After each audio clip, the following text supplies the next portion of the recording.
Didn't affect the power pole. Nope. Lucky boy, that's a hell of a power pole right there too. Huh? It's coming. It's coming.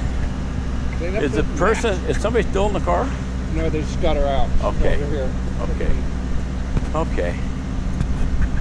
Good enough. Don't have a bus stop anymore. Hmm? Don't have a bus stop anymore. Lucky there's nobody in it. They took that one rail that went right through the pad, right between the passenger seat and her. Wow. Right through the windshield. Yeah. Okay, Frankie, I want you to just pull on down here and pull to the antique parking, the antique store over there. Just pull over there, okay? Out of the way. You got it. They're going to be a while. They're still investigating.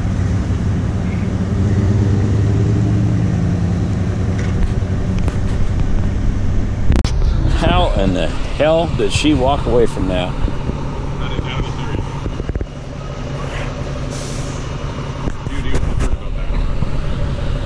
Looks okay. I don't think she hit anything, did she? What? I don't think she hit it, did she? Oh, no, did barely. She hit this one. Yeah. She bent that beam up there. Yeah, as soon as they pull out, we're going to get her out of here and be gone. Yeah, they hit the ground. And that support up there. Wow. Holy shit. See where the post went? Huh? See the post to the front windshield? There's what post? That, oh, there was one of the supports. Oh, one of those supports went to the windshield? Went right alongside. Holy crap. Well, ain't much left of her now.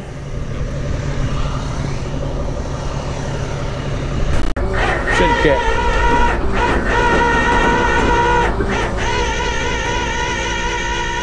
Okay, now, anytime you see people walking by like that, you should stop. Yep. Go ahead and kick her a little more. Kick her a little more, a little more.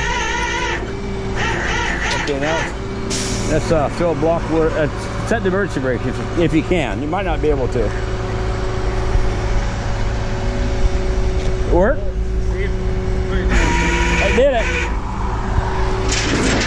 Just suck her on up.